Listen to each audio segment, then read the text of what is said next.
Marilyn pour ITV, je suis avec Sonia au Castellas à Rousson, près de Alès dans le Gard.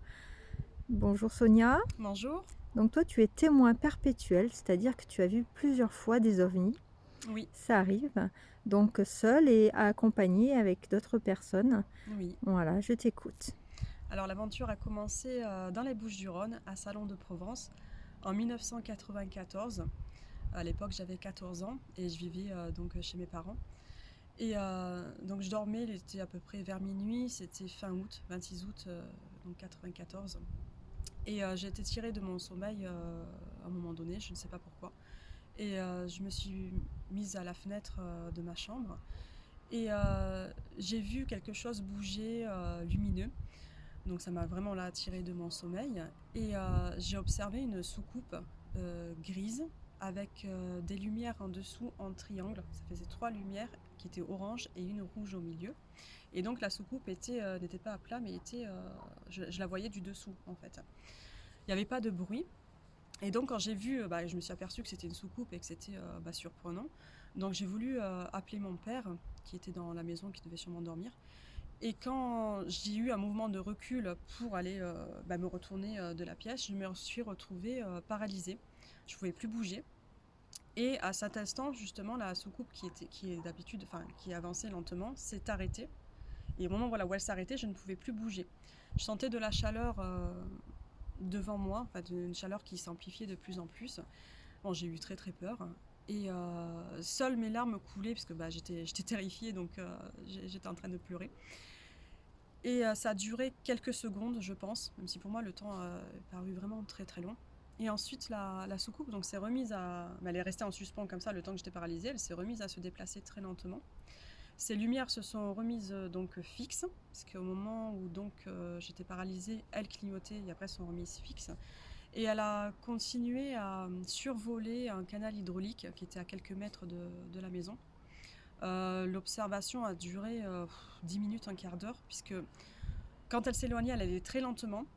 Et le canal, en fait, allait sur plusieurs kilomètres. Donc, comme j'avais eu cette expérience que dès que j'avais bougé, je me suis retrouvée paralysée, j'avais eu très peur. J'ai attendu vraiment qu'elle sorte de mon champ de vision pour partir.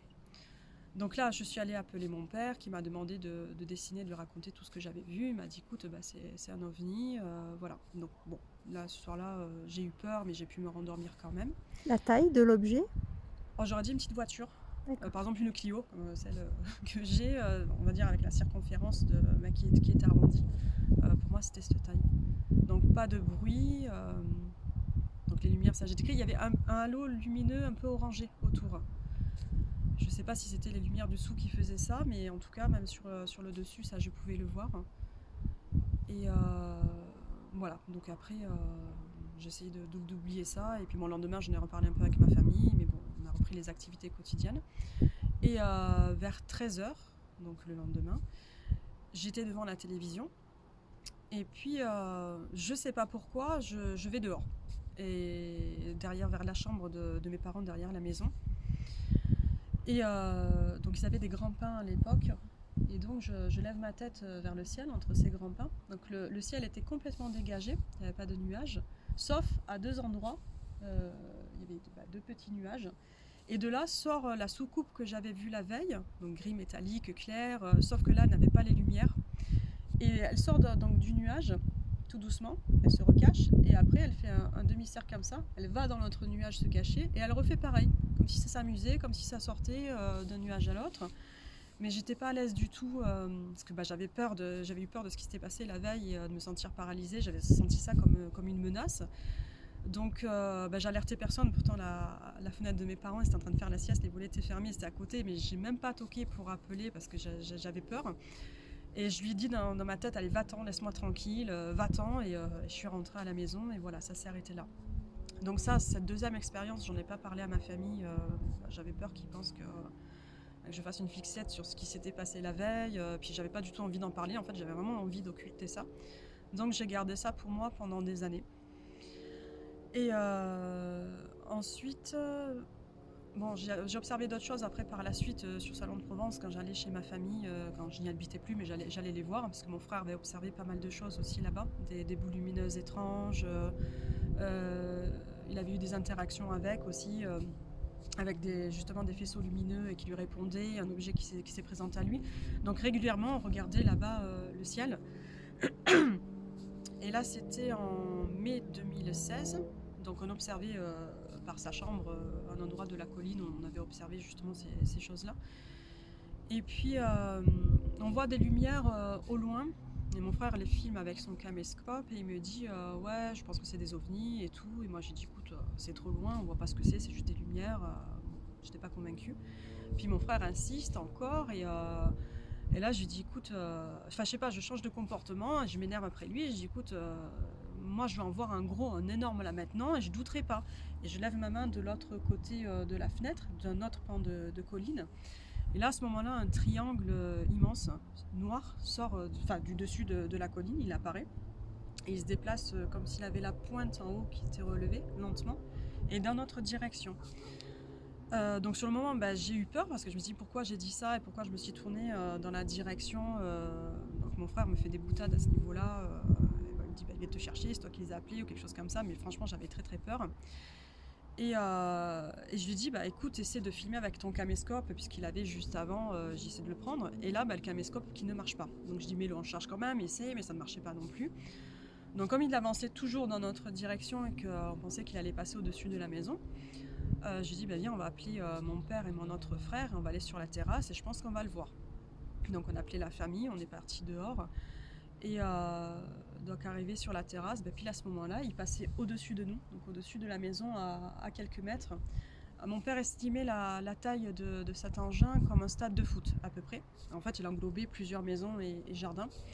Donc il était noir, c'était vraiment opaque, on ne voyait pas au travers. Et des petites lumières blanc bleutées à chaque extrémité. Pas de bruit, donc l'allure quelques kilomètres/heure en fait. Et à un moment donné, donc il y a eu une sorte d'arc électrique qui est sorti de l'arrière, donc du triangle. C'est venu un petit peu en dessous et sur le dessus. On a vu que ça faisait comme un dôme, qu'il y avait une masse en tout cas au-dessus. Et cette forte luminosité m'a permis de voir en dessous qu'il y avait comme des dessins, plein de dessins sous l'engin. Ça, il n'y a que moi qui l'ai vu, mais les autres membres de ma famille n'ont pas fait attention à ce détail. Et donc il avançait encore de quelques mètres. Il est arrivé au niveau du canal hydraulique que j'ai parlé tout à l'heure, où j'avais vu la soucoupe des années auparavant. Et arrivé à son niveau, une boule orangée qui paraissait incandescente ou vivante, on ne savait pas trop parce que ça bougeait. Elle est sortie du milieu de l'engin. Elle était retenue par un laser, comme une sorte de lumière laser bleue.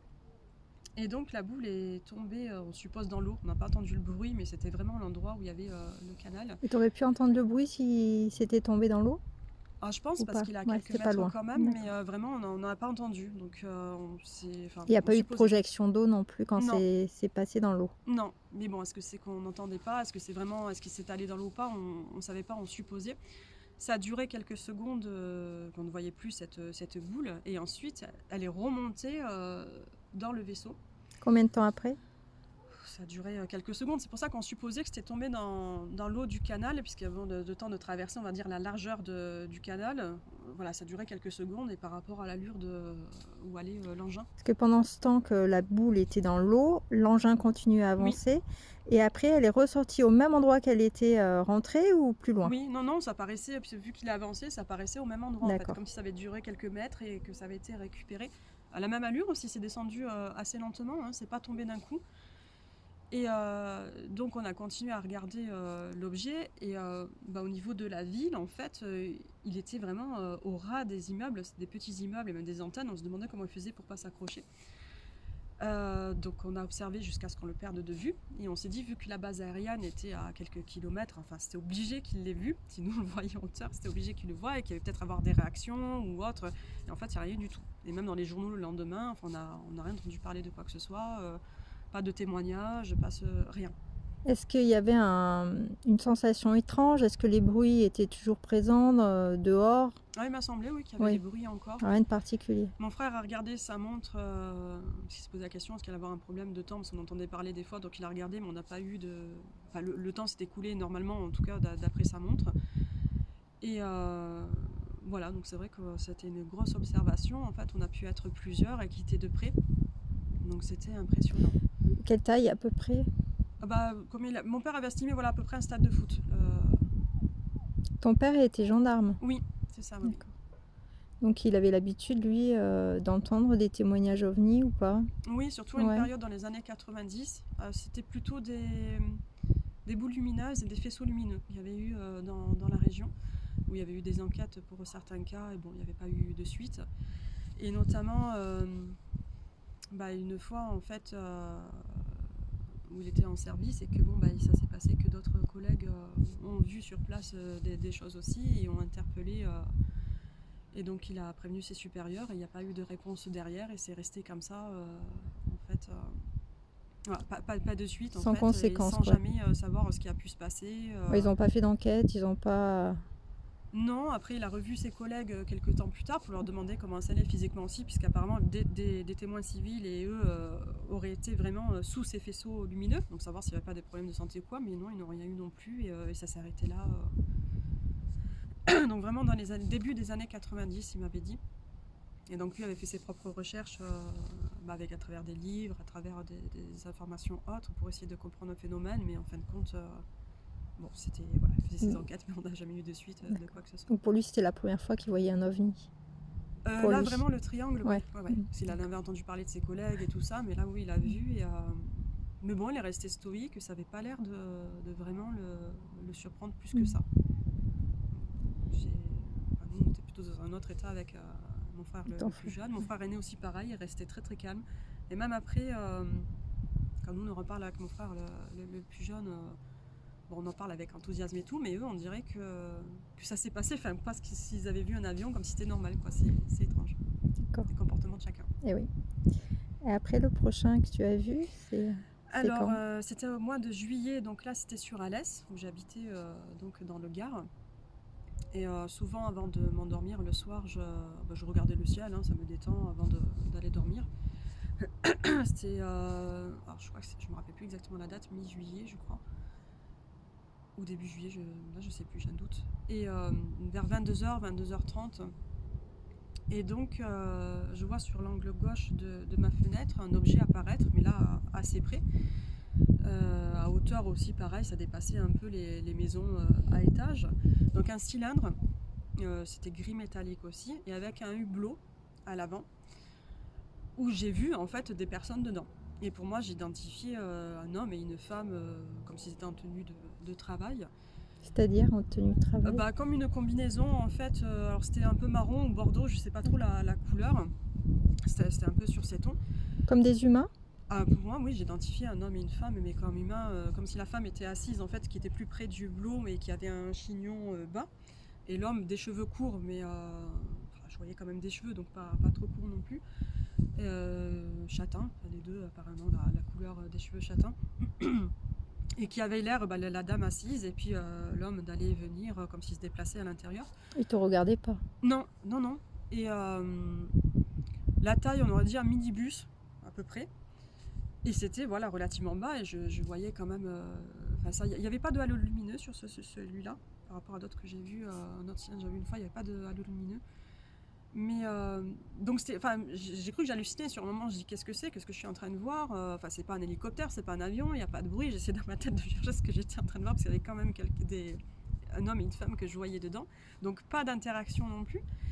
Et j'ai pas eu le truc en fait de filmer, parce que mon téléphone était posé sur la table, il y a le code, et soit j'ai eu le temps que tu ailles le chercher, le machin il s'en va, et je suis même pas, je sais après que j'ai réalisé, j'aurais dû prendre la voiture et d'aller suivre où ça allait. J'ai même pas eu ce truc, parce que j'étais tellement choquée de ce que je voyais, à me dire mais pourquoi c'est là, au ras des maisons, ça fait pas de bruit mais c'est complètement illuminé, et pourquoi ça se montre, c'était complètement incohérent. À combien de mètres de toi? C'était moins de 150 mètres? Oui, ouais. Oui, j'aurais estimé ça à peu près à 150, 200 mètres. C'est entre la hauteur et le... c'était pas évident à décrire. C'était au-dessus de quelques maisons à côté, en fait, de moi, de la maison là où j'étais. J'étais en hauteur, j'étais à un étage. Et donc, ça dépassait les maisons à étage au-dessus de quelques mètres. Et donc, ouais, je l'ai vu relativement près. Et voilà, j'avais pas peur. ce que je me suis dit, c'est des humains qu'il y a dedans et c'est peut-être une technologie qu'on a ou voilà qu'on ignore. Mais en même temps, c'était surprenant et voilà, je cherchais à comprendre ce que je voyais et je suis restée interpellée. J'ai pas su quoi en faire sur le moment, quoi. J'en ai parlé à ma famille après au téléphone, j'ai dit j'ai vu ça et tout. Ah bon, voilà, j'ai mis 3 ans avant de faire une enquête, de contacter les ufologues pour faire une enquête. Parce que bon, j'étais pas du tout, comment dire, je connaissais pas T'étais pas dans le les milieu, quoi. ufologues, l'ufologie, tout ça. Voilà, au départ, j'étais pas dedans, puis après, avec les années après, c'est venu. Surtout quand en 2019, ils ont parlé du commandement de l'espace. À un moment donné aux informations et je m'étais demandé si ça faisait pas partie de ce genre de choses mais qu'on ignorait. Je me dis peut-être que ça vient de là et que tout ce qu'on dit que c'est ovni, c'est peut-être pas que des extraterrestres qui ont une forme différente de nous, c'est peut-être des humains, on a cette technologie et voilà. Enfin, bon. Donc c'est là que j'ai commencé à en parler un peu plus sur les réseaux sociaux et après ensuite rencontrer des ufologues pour faire une enquête. Mais c'était trop tard, 3 ans après, je veux dire, pour prendre des informations, mais sans lui faire l'enquête. Je pense qu'il faut le faire de suite, en fait, d'alerter, voir pour les témoignages et tout ça. Je regrette de ne pas l'avoir fait dès le départ, en fait, parce que sûrement d'autres gens l'ont vu aussi, c'était très visible. Voilà, donc ça c'était pour celui de juillet 2016. Et j'en ai revu un autre en octobre 2016, donc de nouveau chez mes parents, à Salon de Provence. Donc même contexte, j'étais dans la chambre à mon frère et j'observais avec lui en discutant, hein, on met de la musique, on discute et des fois on voit rien du tout. Et, bon. Et là sur la colline, donc à 1,5 km à peu près 2 km de sa chambre, de la maison, on voyait un halo lumineux, un peu bleuté, au-dessus de cette colline et je lui disais là tu vois on va observer ce soir parce que je sens qu'on va voir quelque chose, il y a, je sais pas, je le sens et puis cette lumière qu'il y a autour c'est étrange. Donc on a regardé, la lune était de l'autre côté de la maison donc c'était pas ça qui pouvait l'éclairer et on est resté presque 1 heure ou 2 à observer et puis mon frère me dit bon écoute je vais aller manger un morceau, continue à regarder, il avait rangé son caméscope et tout et au moment où il sort de la pièce je regarde et au ras de la colline apparaît un cylindre. Donc là, bon, il était plus loin, mais je voyais pas de hublot quand même, j'aurais pu voir s'il y en avait un. Tout gris clair aussi, vraiment cette forme. Donc comme s'il apparaissait d'un coup. Et la seconde d'après, un déplacement hyper rapide dans un sens. Donc ça a duré 2 secondes d'observation. Le temps de le voir, il est reparti. Et mon frère qui s'était retourné, qui a rien vu. Tu viens de te retourner, il y en a un qui vient d'apparaître. Donc on est resté encore quelques heures à observer, on n'a rien vu de plus. Il y avait toujours cette lumière qui était derrière. Donc derrière cette colline, il y a comme une centrale électrique, en fait, convertisseur d'électricité. Et on se demandait est-ce que ça avait un lien ou pas, puisqu'on avait déjà vu des boules de lumière des fois venir sur les poteaux électriques là. Enfin, on se posait vraiment des questions par rapport à la positionnement de cette colline et ce qu'il y avait derrière, est-ce qu'il y avait un rapport ou pas. Et voilà, donc ça c'est vraiment les plus gros que j'ai pu voir. Ça s'est arrêté en 2016. Et après j'ai vu d'autres phénomènes étranges. Associé ou pas au phénomène OVNI, mais voilà, j'étudie beaucoup à ce niveau-là. Et surtout l'échange avec les autres personnes qui sont témoins, essayer de comprendre, de comparer aussi ce qu'on a pu voir, les périodes, les lieux. Voilà, c'est devenu une passion. Donc toi maintenant tu fais des veillées à ton tour. Oui, viens... notamment sur ce site, donc c'est magnifique, à Rousson, qui a une très belle vue. On a commencé l'été dernier avec une amie. Et on a pu voir des petits phénomènes en fait, d'objets lumineux et on a sollicité avec des lasers, des lasers ou carrément même des lampes au début, on n'avait que ça. Et on avait pu filmer quelques petites réponses comme si ça répondait à nos sollicitations par moment. Et à chaque veillée qu'on a fait, on en a vu donc soit sur le site ici, soit sur la route, quand des fois on n'a pas pu venir, on n'a pas pu accéder au chemin. Sur la route des objets qui passaient au-dessus de la voiture et des faisceaux lumineux aussi qu'on a eu sur nous. Donc ces faisceaux lumineux, ils sont pas très, très forts en lumière, en fait c'est vraiment subtil, mais on les voyait assez sur nous, mais on ne voyait pas d'où ça venait exactement. Mais tu vois pas de source émettrice quoi. Non. Non, c'est vraiment comme si il y avait une lumière à partir de là sur nous. Donc c'était à peu près blanc, un peu jaune, mais très très clair. Au début, on se demandait si c'était pas nos lampes, nos téléphones portables. On voyait tantôt sur l'une ou sur l'autre, sur mon ami ou sur moi, et on cherchait ce que c'est. Et ça a duré quelques heures comme ça qu'on n'avait rien. Après, ça revenait, ça partait. Et à un moment donné, ma copine était à côté de moi à 2-3 mètres et pareil, je la vois chercher encore. Elle dit mais c'est quoi cette lumière et tout. Mais je dis t'as un faisceau lumineux sur toi, mais encore une fois, on ne voit pas. Et après, ça s'est arrêté. Et de temps en temps, là, pareil, quand moi je suis dans le jardin à la maison, ça m'arrive d'en avoir, mais je vois pas d'où ça vient. Ça fait rien sur la peau, hein, on sent rien du tout, pas de chaleur, ni de froid non plus, rien. Il y a juste cette lumière. Mais ça arrive soit quand on fait les veillées, soit quand j'observe le ciel. Par contre, si je fais d'autres occupations ou quoi, ça n'arrive pas. Je n'ai pas vu à ce moment-là que c'est arrivé. D'accord. C'est comme une présence. Mais ça, c'est nouveau. C'est depuis qu'on a fait les veillées ici D'accord. qu'avant ça, par exemple, j'ai vu d'autres ovnis, d'autres phénomènes, mais ça, je l'avais pas eu. Est-ce que tu as autre chose à rajouter? Bah, je crois que c'est bon pour les grosses observations. Je Voilà. te remercie. Je t'en prie.